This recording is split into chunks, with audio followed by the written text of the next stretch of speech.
BRICS significance. BRICS.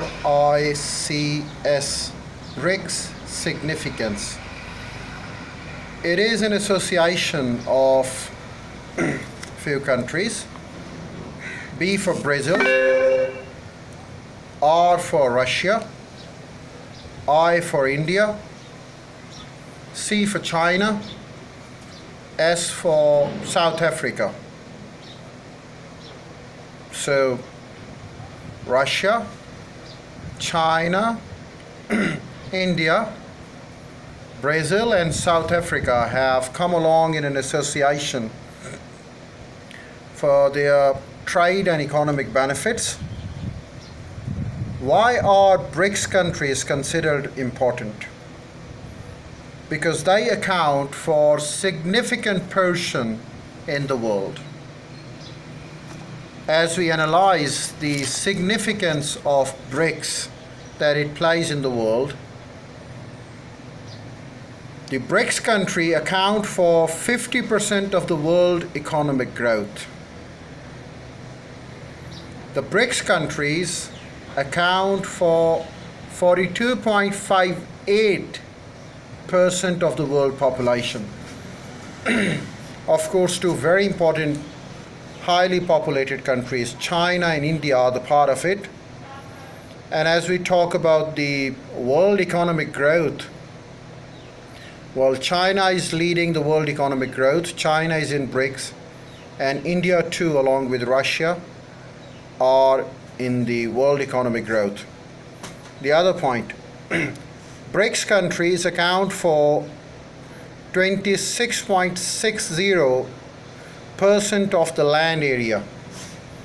Russia being the largest country of the world, along with two other major countries such as China and India. So the BRICS countries account for 26.60% of the world land area. Another point, the BRICS countries of the world have 23.20% of the world's GDP only in the year 2018, which has been rising ever since 2018. So they very significantly own the 1/4 of the world GDP. Another important thing that the BRICS countries account for 14.91% of IMF quota shares. So these countries, BRICS countries, do have their say in IMF matters, and they have their contributions, their shares. IMF quota shares reaches up to 15% for these countries.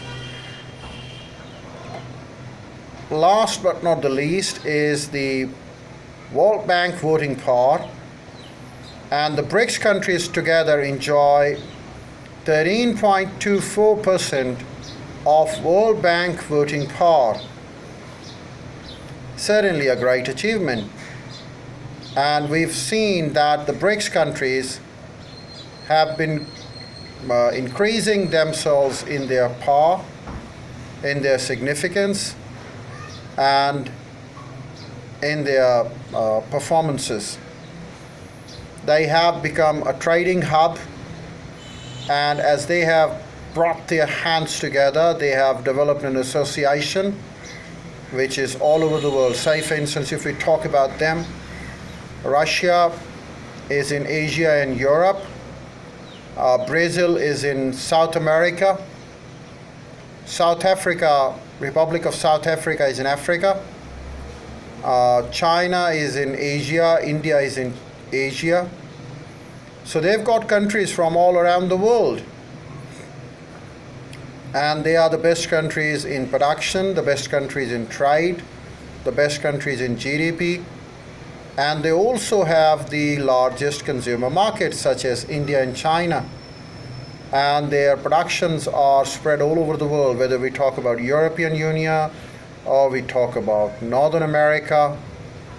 They have become very influential, and now this association of theirs, which is ever grooming, and benefiting their countries.